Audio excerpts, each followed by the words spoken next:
Selamat pagi pemirsa. Dari Bundaran HI, Jakarta. Langsung dari kawasan Simpang 5 DPRD Sumatera Selatan. Di lokasi ini sedang kabar yang mengejutkan dan memperhatikan di sini Awali TV. Pemirsa, peristiwa bom yang ditemukan di lingkungan SMA Negeri 72 Jakarta mengejutkan publik. Meskipun tidak ada korban meninggal dunia, tetapi sebanyak 96 korban dilaporkan mengalami luka-luka. Penyebabnya belum diketahui secara pasti, namun beredar informasi bahwa pelaku merupakan korban perundungan. Untuk mendapatkan pandangan sosial dan keagamaan terkait peristiwa tersebut, kami mewawancarai Ustazah Usniati, salah satu tokoh agama atau mubalighah di Palembang. Berikut wawancaranya. Assalamualaikum Ustazah. Waalaikumsalam warahmatullahi wabarakatuh. Terima kasih Ustazah atas kesediaannya untuk wawancara pada hari ini. Jadi Ustazah, beberapa waktu yang lalu kan sempat viral ya terkait dengan bom yang terjadi di SMA Negeri 72 Jakarta. Menurut pandangan Ustazah, bagaimana Ustazah melihat hal ini? Baik, benar ya Mbak ya, sangat mendengar beritanya itu sangat miris sekali karena ini apalagi ya pelaku pengeboman itu dikabarkan atau diberitakan itu kan masih remaja Mbak ya, dan itu pun pelakunya itu melakukan pengeboman itu karena indikasi sering dibully gitu nah Mbak. Ustazah, benar sekali. Memang ada indikasinya remaja yang melakukan hal ini itu karena menurut Ustazah sendiri. Bagaimana tanggapannya terkait dengan kasus bullying Ustazah? Ya benar ya. Bullying atau perundungan ini hari ini kasusnya itu makin banyak dan makin bertambah kasusnya. Padahal ini perundungan atau sesuatu yang diharamkan di dalam Islam.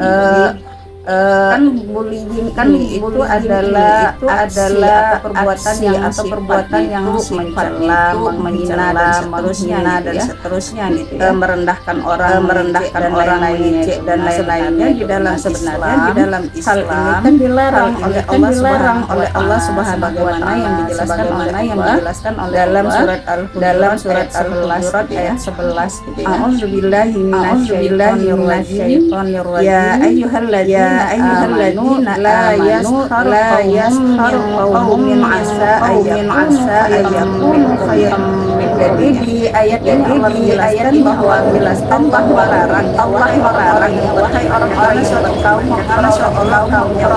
karena boleh jadi mereka itu lebih baik dari mereka yang nah ini kan sesuatu yang diharamkan yang seharusnya itu dilakukan oleh anak-anak kaum muslim ataupun kaum muslimat umat yang lain. Nah, dalam tafsir Ibnu Katsir menafsirkan ayat surat Al-Hujurat ayat 11 dikatakan bahwa menjelaskan bahwa ejekan itu adalah bentuk penghinaan yang haram. Ejekan itu bisa menjadikan orang meniscayakan merendahkan sesama. Maka bullying ini bukan hanya dosa, tapi juga berujung kepada kezaliman. Karena kan orang yang kena bullying itu dia itu kena mentalnya bisa jadi itu akhirnya dia itu melakukan tindakan untuk semacam melampiaskan dendamnya, balas dendamnya ketika dia itu tidak mampu menghadapinya. Inilah yang terjadi bisa jadi terjadi pada anak 72 ini.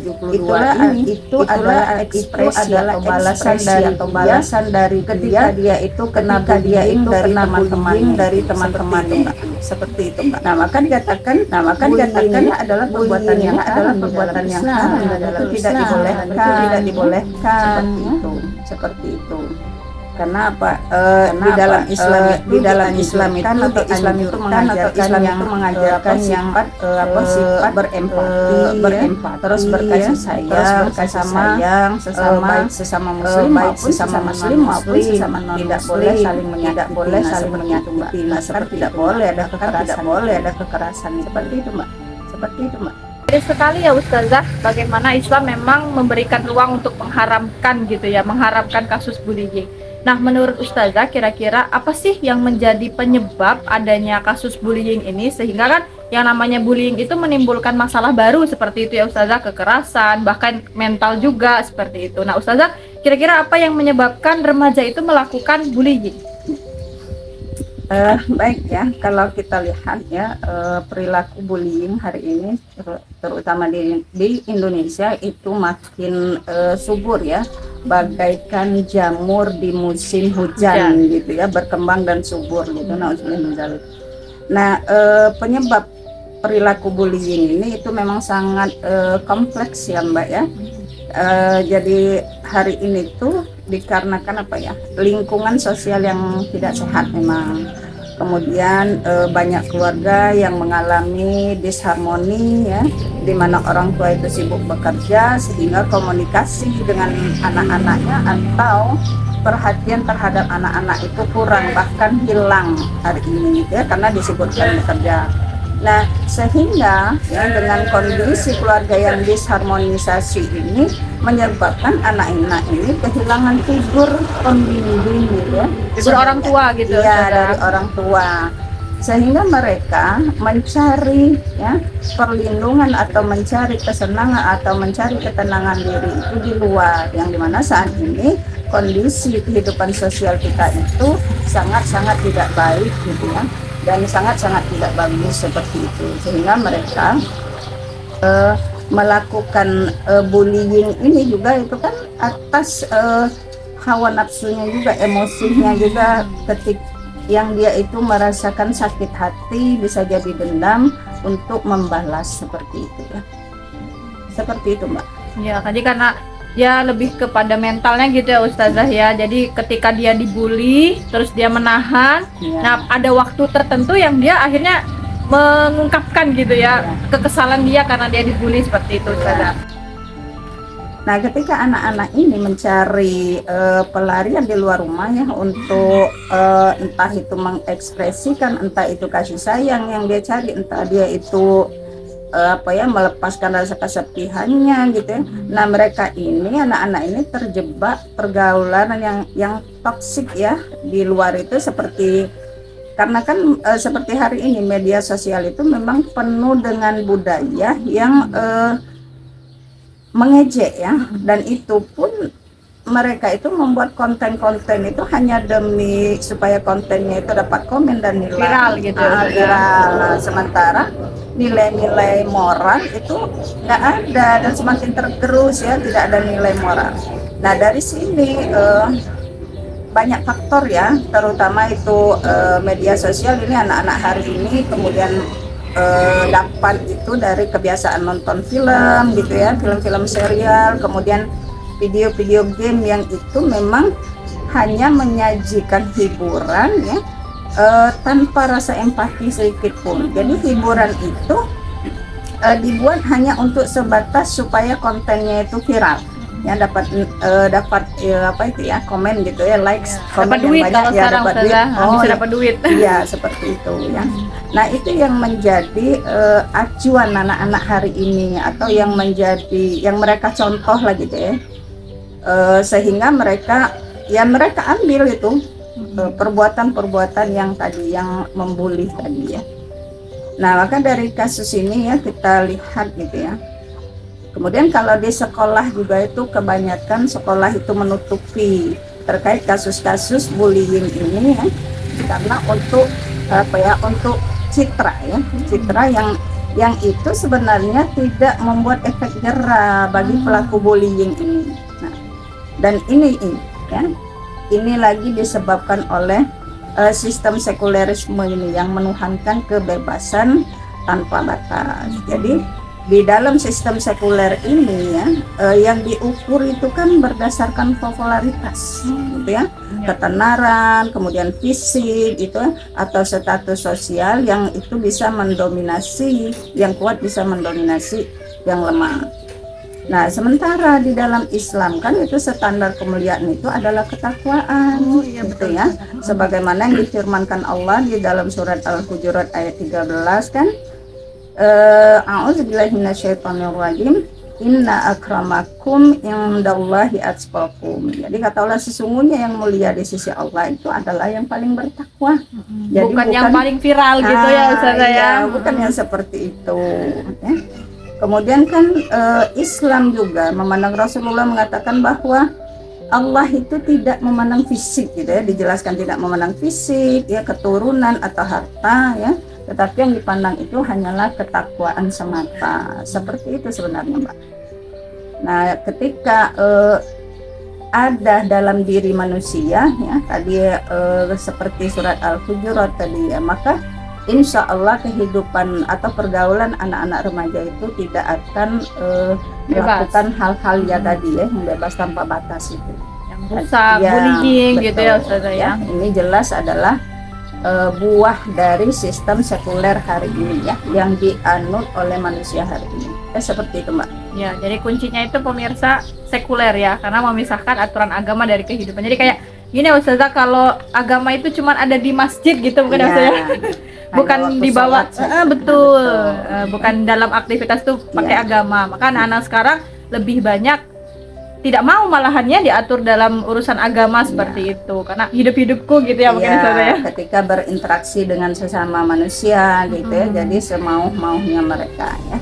Dan itu lebih memperturutkan hawa nafsu. Nah, bahayanya di situ. Ya, ketika manusia itu tidak diatur dengan aturan Allah dan mempertuhankan hawa nafsunya, ya inilah jadinya hari ini kehidupan itu ya miris sekali ya, seperti sudah rasa rasa kasih sayang, rasa menghormati bahwa itu manusia, yang dia tuh harus dilayakkan sebagai manusia, itu semuanya tuh hilang hari ini. Seperti itu, Mbak. Ya Ustazah, Masya Allah ya, ternyata begitu besar ya pengaruh dari sekulerisme itu dalam kehidupan remaja hari ini.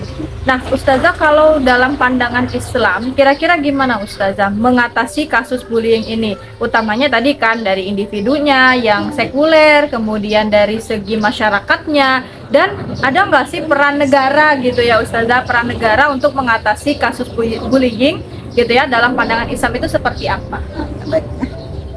Ya begini Mbak ya, jadi Islam itu datang atau hadir ke muka bumi ini dihadirkan oleh Allah Subhanahu wa Ta'ala yang menciptakan alam semesta, manusia dan kehidupan ini untuk mengatur kehidupan ini gitu ya. Jadi secara kompleks ya, secara keseluruhan gitu ya. Nah, maka dalam hal ini termasuk kasus bullying atau perilaku bullying ini, Islam itu ada solusinya Mbak gitu ya. Nah, yang pertama itu kan memang ini kan anak-anak pelaku bullying ini ya, itu disebabkan yang pertama memang dari keluarga. Artinya apa? Keluarga itu tidak memahamkan bagaimana perilaku bullying. Jadi yang pertama kan keluarga dalam pandangan Islam itu adalah sekolah pertama gitu ya, madrasatul ula. Nah, maka di sini orang tua ya, ayah dan ibu, kakak dan adik dan seterusnya itulah yang pertama menanamkan terkait mana yang boleh, mana yang tidak, mana yang haram, mana yang halal. Nah, itu kan orang tua, peran orang tua ya. Karena orang tua nanti itu dan anak-anaknya itu nanti akan diminta pertanggungjawaban oleh Allah. Yang itu kalau dia melakukan kesalahan ya, apalagi bullying ini bisa terjadi sampai pembunuhan itu, karena dari kasus bullying ini banyak yang meninggal loh. Dan itu ya, itu dosa besar. Nah, pelaku dosa besar ini nanti itu di akhirat pasti itu nanti akan masuk neraka. Nah, maka di sini kan Allah sudah mengingatkan sebenarnya terkait pendidikan terhadap keluarga, supaya keluarga menjaga dirinya ya, orang tuanya yang utamanya, terus anak-anaknya itu dari siksa api neraka. Jadi Allah ingatkan sudah di dalam surat At-Tahrim ayat 6, dikatakan di situ kata Allah, A'udzubillahi minasyaitonirrajim. Ya ayyuhalladzina amanu qu anfusikum wa ahlikum nara. Jadi kata Allah, wahai orang-orang yang beriman, peliharalah diri kalian dan keluarga kalian dari azab api neraka. Nah, ini kan jelas ya. Nah, ini dari keluarga harus ditanamkan dari awal gitu. Kemudian mendidik anak gitu ya, dari Islam itu kan ada cara mendidik anak dari 0 bulan sampai 7 tahun, dari 7 tahun sampai seterusnya. Itu ada semua step by step pendidikannya. Kemudian seperti misalnya di umur 7 tahun ya, anak-anak itu sudah harus diajarkan bagaimana cara sholat ya, karena sholat itu wajib. Kemudian Rasulullah juga sudah mengajarkan kepada kita ya bagaimana saling menghormati gitu ya. Bahkan Rasul mengancam, bukan bagian dari kami, kata Rasulullah, kalau ya di antara mereka itu, di antara kaum muslim itu ya tidak menghormati yang tua dan tidak menghargai yang kecil gitu. Nah itu akan dikatakan sebagai tidak dianggap golongan oleh Rasulullah. Nah itu kan bahaya gitu ya kalau perilaku anak-anak hari ini ya, karena anak-anak hari ini tuh tidak menyayangi yang muda, terus tidak menghormati yang tua. Ya kalau hari ini guru itu bisa dilawan, bisa dibullying guru. Malah dilaporkan masuk penjara. Iya, jadi gurunya tadi menasehati yang benar, malah gurunya dilaporkan. Nah itu kan bahaya bagi manusia hari ini gitu ya. Secara kehidupan sosialnya ya hari ini kelihatan rusaknya gitu ya, apalagi di akhirat kelak. Nah kemudian ya sebagai umat Islam, apalagi Indonesia itu mayoritas ya muslimnya ya. Nah itu kan dikatakan kaum muslim itu al-muslimu akhul muslimi la yazlimuhu wa la yakhtiruhu wa la yakhzuluhu ya. Muslim itu adalah saudara bagi muslim lainnya. Nah dia itu tidak boleh menzaliminya, tidak boleh merendahkannya, bahkan tidak boleh membiarkan saudaranya itu ketika dia dalam kesusahan. Nah itu muslim saudara yang lain itu harus peduli. Nah itu ya. Itu dari secara individu Mbak ya, tataran dari mulai keluarga gitu ya. Nah kemudian masyarakat ini kan sekolah tadi ya. Nah kita tahu masyarakat hari ini karena tadi ya dilahirkan oleh sistem sekuler ini, masyarakat hari ini cenderung apa Mbak? Coba Sekuler juga Ustazah. Ya terus dia itu tidak peduli. Iya. Nah gitu ya. Kadang takut Ustazah mau menegur betul, gitu ya. Mau menegur tadi takut tersinggung gitu ya. nanti Ya, gitu. Betul. Karena tadi bisa ini juga dikriminalisasi kalau negur. Nah kemudian sekolah. Nah sekolah ini dalam pandangan Islam bukan hanya sekedar untuk transfer ilmu, tetapi sekolah itu adalah pembentukan syakhsiyah Islamiyah ya, yang dia itu taat dan berakhlak mulia gitu ya. Nah ini harus ada pada guru gitu ya, sehingga anak-anak itu bisa jadi contoh ya bagi anak-anak. Karena di sini kan di dalam surat Al-Fatir ya, guru itu adalah teladan, guru itu adalah orang yang mulia, sehingga dia itu bisa menjadi teladan bagi anak-anaknya. Kemudian teladan yang baik tadi, yang benar gitu ya. Kemudian mengawasi pergaulan siswa. Jadi siswa itu memang benar-benar diperhatikan pergaulan itu dengan penuh kasih sayang. Tadi kan seperti anak yang di SMA 72 ini ya, dia itu katanya tidak komunikasi dengan keluarga itu gitu ya. Kemudian dia itu disisihkan. Nah seharusnya yang broken home gitu. Iya, broken home. Nah ini guru-guru harus peka, karena tadi kan guru itu orang tua yang kedua setelah dari rumah. Jadi harus penuh kasih sayang, diperhatikan memang anak ini ada apa sih kok dia diam saja ya. Nah itu harus diperhatikan, ditanya persoalannya itu apa. Peduli lah gitu. Iya betul, peduli tadi kan dikatakan seperti itu. Nah itu sekolah ya. Kemudian negara ya. Nah negara ini dia wajib melindungi anak-anak tadi ya, siapapun itu ya, dengan syariat Islam. Karena Islam itu adalah agama yang ideologis ya, yang dia tuh memang melindungi baik individu, baik secara jamaah, terus kemudian yang dilindungi apa saja, kehormatannya, hartanya, akidahnya, ya jiwanya, itu semuanya dilindungi oleh negara. Itu fungsi negara memang. Karena apa? Sebagai pemimpin nanti pasti akan diminta pertanggungjawaban oleh Allah terkait rakyat yang dipimpinnya tadi. Ya, nah, gitu kan? Nah, karena kasus bullying tadi Ustazah bilang di depan tadi, sampai terjadi pembunuhan bahkan anak SD gitu ya, sampai meninggal. Sementara Allah sudah melarang, mengharamkan orang-orang yang membunuh tanpa alasan yang hak gitu ya. Di surat Al-Isra ayat 33 kata Allah, a'udzubillahi minasyaitonirrajim, wala taqtulun nafsal lati haramallahu illa bihaqq. Ya. Jadi kata Allah, dan janganlah kamu membunuh orang yang diharamkan membunuhnya ya, kecuali dengan suatu alasan yang benar. Nah, itu kan tidak boleh. Nah, ini kan adalah perbuatan yang haram gitu ya.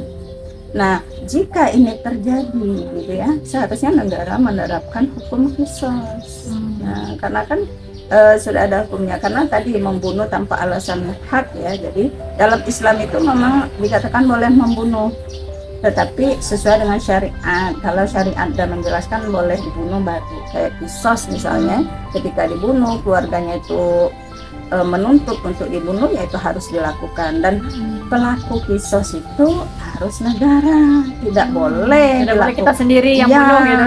Atau misalnya keluarganya tadi keluarganya jadi, bunuh, ya sudah gitu. Balas gitu dendam ya, jadinya. balas dendam gitu, itu tidak boleh, itu harus negara gitu ya. Nah, kemudian menetapkan kurikulum. Nah, kurikulum itu seharusnya ya, surat Al-Hujurat ayat 11 ini kemudian itu harus dijadikan kurikulum supaya anak-anak didik itu tahu, oh ini haram. Yang namanya kurikulum itu kan harus dilaksanakan gitu kan. Nah, supaya anak-anak tahu, kemudian ketakwaan gitu ya, tidak hanya dihafal saja. Hari ini tuh ada sih kurikulum menghafal saja tapi tidak dijadikan kurikulum. Nah, itu tugas negara, seharusnya kurikulum itu berdasarkan akidah Islam. Nah, kemudian selanjutnya membangun ya lingkungan yang aman, kemudian mengawasi keluarga, sekolah, dan serta masyarakat. Nah, jadi fungsi negara itu luas seperti itu. Makanya dikatakan sampai keamanan individu pun itu negara yang menjaga ya, dan itu bisa terrealisasi ya ketika itu dilaksanakan dengan syariat Islam, dan tidak boleh syariat Islam itu diambil separuh-separuh ya, seperti itu Mbak. Baik, jadi memang begitu kompleksnya ya Ustazah ya dalam Islam itu secara sistematis ya untuk mengatasi bullying ini, dari mulai individunya, kemudian program masyarakatnya, sampai ke level terbesar seperti negara pun ada gitu ya Ustazah ya, Masya Allah. Ustazah, kalau misalnya kita kaitkan dengan peristiwa bom yang terjadi di SMA Negeri 72 Jakarta yang tadi ya Ustazah, indikasinya adalah korban bullying gitu ya. Kira-kira apa pesan Islam supaya hal serupa seperti ini gitu ya tidak terjadi lagi, itu seperti apa Ustazah? Ya, baik ya. Jadi bullying ini ya, bisa diatasi gitu ya dengan kembali tadi menanamkan akidah mulai dari dasar ya, mulai dari individu, kemudian masyarakat dan negara tadi ya. Nah, secara individu gitu ya, dari rumah gitu ya, orang tuanya tadi mulai menanamkan yang seperti misalnya surat Al-Hujurat tadi, haram mengejek dan seterusnya, kan bullying itu seperti itu. Nah, itu diharamkan. Nah, itu orang tua menanamkan, kemudian di sekolah juga menanamkan, kemudian negara juga melaksanakan sanksinya bagi ketika masih ada yang melakukan gitu ya. Nah, kemudian yang kedua itu dibangun ketakwaan. Ketakwaan itu secara individu, masyarakat, dan negara tadi. Jadi tidak bisa hanya individu saja yang bertakwa, karena kan nanti masyarakat ketika misal nih di satu keluarga sudah mendidik anaknya dengan bertakwa, karena memang yang kena bullying atau perundungan ini kebanyakan anak-anak itu yang dia itu taat, karena dia itu tidak berperilaku ini, jadi akhirnya dia itu jadi korban bullying dan kena perundungan ya, seperti itu. Artinya apa? Taat secara individu itu tidak menjamin dia itu selamat dari korban bullying, karena masih ada lingkungan tadi ya Ustazah. Nah, ini makanya dikatakan harus menjaga lingkungan itu supaya tetap aman gitu ya, dan itu lagi-lagi itu adalah tugas negara ya, tidak bisa dilakukan oleh individu saja. Nah, kemudian kan kita tahu ya, pelaku bullying ini adalah cerminan dari ideologi tadi kapitalis yang sekuler, yang bebas tanpa batas tadi. Jadi bebas berekspresi, bebas melakukan segala sesuatu tanpa batas. Nah, sebenarnya di dalam Islam itu bisa diselesaikan, karena dikembalikan lagi kepada akidahnya, ya, sesuatu yang haram itu tidak boleh dilakukan. Nah, memang butuh sistem, gitu ya. Jadi kita butuh support system itu tadi ya, jadi individu, masyarakat dan negara. Itu support system yang penting dan itu harus ada. Jadi di dalam Islam itu ada sistemnya yang mengatur seluruh kehidupan ini ya, termasuk tadi misalnya bersaksiya Islam, ya. Itu ada aturannya gitu ya, sistem sosial ya. Di dalam kitab Syekh Taqiyuddin An-Nabhani itu dijelaskan bagaimana cara berkehidupan sosial mulai dari individu, masyarakat dan negara, kemudian syakhsiyah berkepribadian Islam ya, baik secara individu, kemudian bermasyarakat dan bernegara. Itu semuanya ada di dalam Islam gitu ya, sudah dijelaskan oleh Syekh Taqiyuddin An-Nabhani. Nah, butuh sistemnya tadi yaitu sistem Islam. Intinya seperti itu ya, bisa diselesaikan dengan membangun ketakwaan baik secara individu, masyarakat dan negara. Insya Allah perilaku bullying atau kasus-kasus bullying ini bisa diatasi dengan Islam seperti itu. Ya, jadi ada 3 mekanisme ya tadi Ustazah ya, ketakwaannya itu secara individu, masyarakat dan juga negara, supaya nanti kasus serupa ini tidak terulang gitu ya. Karena miris sekali Ustazah kalau misalnya terjadi terus ya kekerasan remaja, bahkan bullying gitu ya. Ya, baik, terima kasih Ustazah atas waktunya yang telah diberikan kita wawancara pada hari ini gitu ya. Pemirsa, demikian yang bisa kami wawancarai terkait dengan peristiwa bom yang terjadi di SMA Negeri 72 Jakarta. Wassalamualaikum warahmatullahi wabarakatuh. Waalaikumsalam warahmatullahi. Assalamualaikum. Selamat pagi pemirsa, saya Tommy Jasman melapor. Sudah dapat kabar yang mengejutkan dari Menyambut setiap pengunjung yang datang ke Danau UI. Pemirsa terkait Palembang, jemaah haji sejumlah remaja